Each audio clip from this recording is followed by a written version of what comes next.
Hello, this is Ed Kim, and I'm here with Dr. Kwan Du, and we're going to talk about how to think about surgical anatomy. And this is something that you and I have had some conversations about. And Right.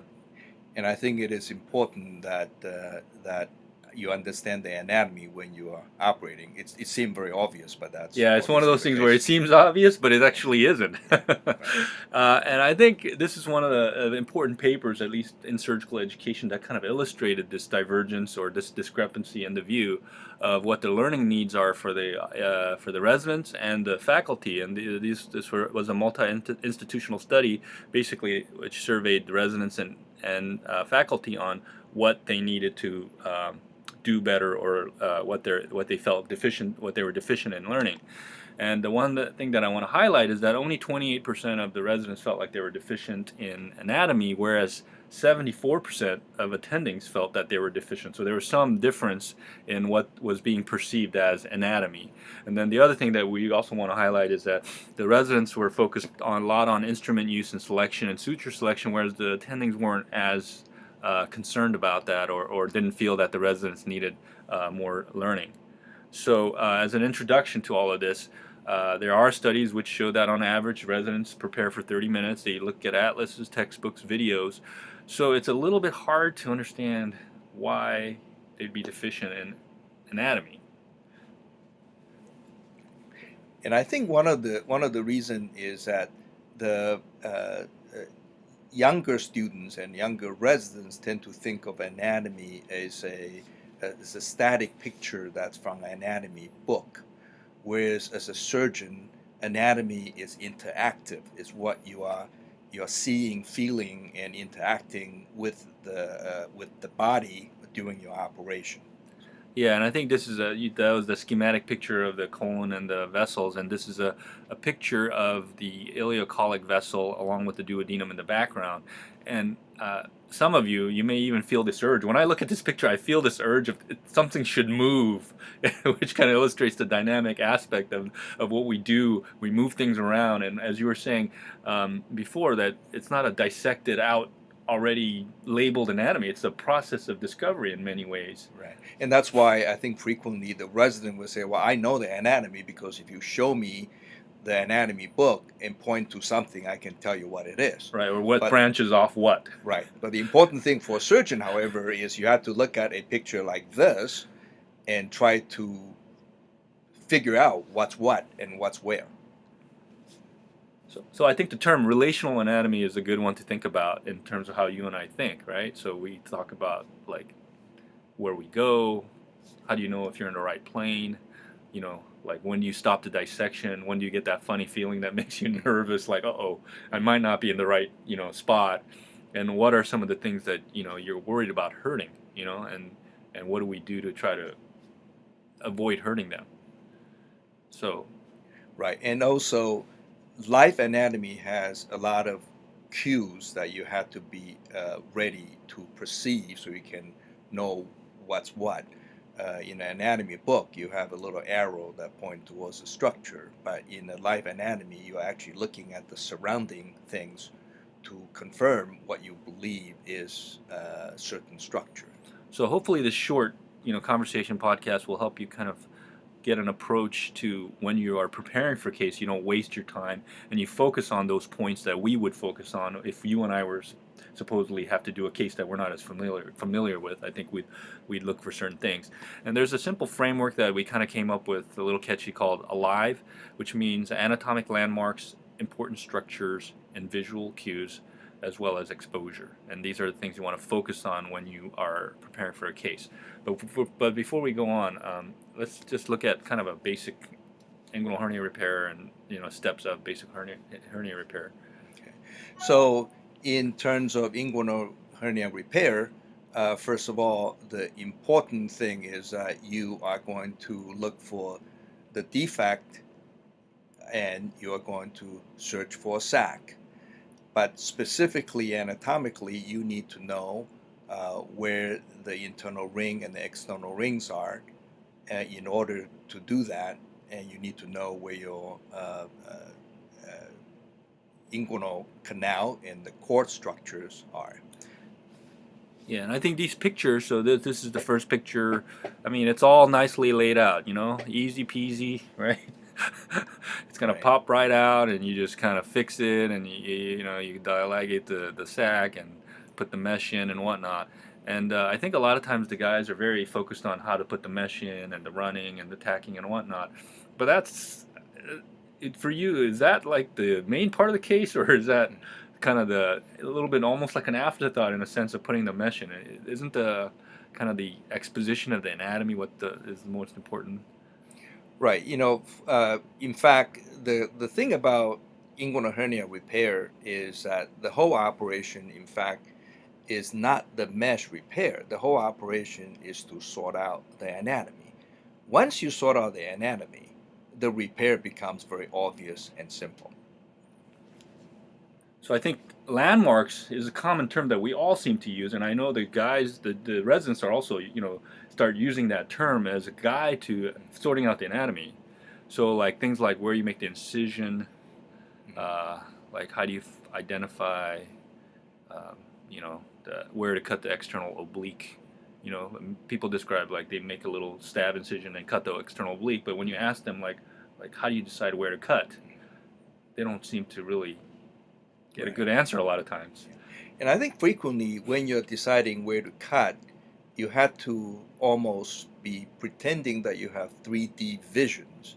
You are picturing what's underneath and what you're looking for. So when you're making the skin incision, you are in your mind's eye looking at the structures underneath to know where your external oblique and where the external ring may be, and you want to make your incision that will allow you to get to that next layer of structure. When you cut the external oblique, it's the same thing. You want to cut it in the way that once you get through that, you will be able to see what's underneath easily. So at each layer, where you make the incision actually is dictated by what you think it's underneath and where it is. And so again, think of yourself as having X-ray visions and trying to see through it. Yeah, and I think we were talking about how you like to have them visualize where the external ring and the internal ring is, even before the skin incision, it sounds like, to Right. figure out where things are. So I think for the external oblique, when that's for me, I usually do it at that level because it's easier for people to just kind of hook a finger around the external oblique, which is external ring, excuse me, which is usually pretty wide open, and then you basically you're just trying to cut down the middle, aren't you? Like open up the Right. canal in an even way. So the thing about the external ring is that the external ring is where it allow you to be able to encircle the cord and all of the structures around it safely. And once you do that, you actually really don't care much about what goes on after that. Once you encircle the cord structures, you are now working in the internal ring. Great. And then the other things that we use for landmarks is like where you get around the cord specifically, or how do you know you're in the right place, and how you find a sac. And some of the landmarks I think we've also already discussed. But Yeah, we already discussed some of this. So for skin incision, you are palpating the pubic tubercle in the anterior superior iliac spine, and then you can draw a dotted line in between, and that would be your inguinal ligament. And then with that, a few centimeter parallel and above and medial to that is your external oblique fibers. And I can't. Okay. And so that's where uh, and that's where you're going to be making the incision. right. So I kind of get what you mean by the whole X-ray vision. So when you're starting the operation, we're going to ignore the phone call. Thank you. I can keep it if you want to take it. So basically, in the middle of something here. so I cannot that do was anything for Dr. maybe 15 trying to minutes. interrupt our podcast, by the way. We can Sorry. thank him for that. Anyways, Okay, keep but going. it's that whole X-ray vision you're talking about, like have an idea of where things are based on your understanding the anatomy. And then I think Right. the other. And then again, the pubic tubercle, being able to palpate it, allow you to go safely around the core structure. Once you get around the core structure, you are now working around and at the internal ring. And there, now that you have the whole core structure around it, you need to then visualize what's within that core structure. And there, again, you have the vas deferens, the spermatic vessels, and if you have an indirect hernia, a sac. Right, right. And I think the whole pubic tubercle, that's a pretty important concept, I remember, because if you don't stay on the pubic tubercle, it's easy. You can like get into the retroperineum and you're like in a deep hole, who knows where. And also you could end up not, getting all the Yeah. structures of the cord. And plus, one of the things that you want to go around pubic tubercle for is that that's also the beginning of your inguinal ligament that you're going to use for your repair later. So if you have it clearly identified, dissected at the beginning of the case, you already prepare yourself for subsequent repair. Nice. And so the other thing are visual cues, meaning like what do things look like in addition to landmarks, basically identifying what the landmarks are, which sometimes can be not just visual but tactile cues, like you feel it as well, but also like trying to basically getting more experience in understanding what things look like and knowing what to look for basically. And so, I think some of the things that um, I find people don't necessarily consciously put as their learning objectives is it's like, oh, I want to know what the hernia sac looks like. I've had several residents say that, which I think is great to say, I'm comfortable with a lot of this stuff, but I still don't know exactly what the hernia, like, it takes a long time for me to recognize what the hernia sac looks like. So if you have I think especially the earlier and later, obviously, apparently, you can start trying to figure out like how do I recognize these structures better? How do I recognize them earlier? You know? So, there's certain things, they look like what they're supposed to look like. Now, obviously, the more you see, the more you will be able to recognize them. The aponeurosis, for example, is a bit shiny, and it's whereas nerve fibers, you can see that it's sort of a longer structure, and most nerve would have a small vasal nevorum on Right. top of it. And in fact, I do my hernia repair with a 2.5 time loops. And Oh, really? yes, Wow. and I have the residents wear it. And if you wear your loops, you can see the nerves, and you can see the vasal nevorums running along the nerves. The cremasteric muscles look like muscles, although in most older patients, that muscles Pretty do not look attenuated. Yeah. red. It tend to look sort of flesh color and lighter color than you would imagine muscles Yeah, to be. honestly, that was one of the hardest things for me, really, to like appreciate cremasteric muscle, because a lot of times it's so attenuated and it just doesn't look like muscle, and you're like, what am I cutting through? And you get into the sac, and you're like, what was that? Right. Well, it was the cremasteric muscle. So I think that's something, at least from my experience, was a little bit, took a little more time for me to really appreciate. So important structures. So this is a ship in a reef, and basically you don't want to run your operation into the ground. And so every operation, I think I try to tell, I think one of the things that I like to compare it with is the yin and the yang. You got something you're trying to do, but you're also trying to avoid certain complications. And the question is, how do you avoid those complications and what they are in inguinal hernia? So obviously, in hernia repair, you need to know what's in your cord structure and what's around it. And what's around it, especially important, are the nerves, because if you cause irritation of the nerve, you can have neuralgia, which is probably one of the most vexing problems in hernia repair. In fact, more important than recurrences. Because some of these nerve injury and neuralgia can be very difficult to treat. Femoral vessels, so it's going from iliac to femoral. That's a very important area because you can create bleeding if you injure those vessels.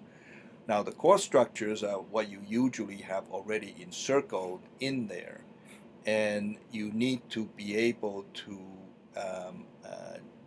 first of all, you need to know what's within the core structure and also where about in the core structure it is. So for example, you need to be anticipating that within the core structure, your uh, your sac, indirect sac, tend to be more anterior and medial. Your vas deferens tend to be right next to it and a little bit further back. Your spermatic vessels tend to be a bit more lateral, and if there is going to be a cord lipoma, it tends to run with the spermatic vessels. So if you have all of these things in your mind, you will be able to anticipate. Let me give you an example. If you see a big piece of fat, you say, okay, that piece of fat is going to be more closely associated with my spermatic vessels, and my sac will be more likely to be more medial to that. And if I go a little bit deeper, that's going to be my vas deferens. And one trick is that you can test your hypothesis about whether something's a vas deferens just by palpating it, and you will be able to know that it is. Yeah, I think, it's interesting because as we're talking, the whole concept, and that's something that's very, very familiar in surgery, is known to unknown. So we talk about cutting from known to unknown. But, this dissection thing, we're going from, it also cognitively, we're like going from known to unknown. As you were saying, like, dissection is not necessarily, surgical anatomy is not necessarily something's already dissected out, but it's the process of discovery, going from known to unknown, using things, our landmarks as our known, and then from there, knowing where the relationship is. So you try to go there, look for things that look like something. And if it's odd, then you kind of step back and make sure that your landmarks are where they're supposed to be. And the anatomic anomalies do occur, but obviously that's a big red flag that you could be in the wrong place. So. And then lastly, exposure. I think self-retaining retractor, Army, Navy, Richardson. So I think it's important for the people, for residents and you guys to pay attention to how it's done and what makes the exposure good. But basically, you're trying to see specific pictures and views of the anatomy. Right. And in fact, what you find is frequently your non-dominant hand frequently is very important, and obviously your attending's hands are very important in creating the exposure for you. And as you become more senior and trying to help other people doing operation, you also realize that you can present the anatomy to somebody just by retracting things appropriately. So. Okay.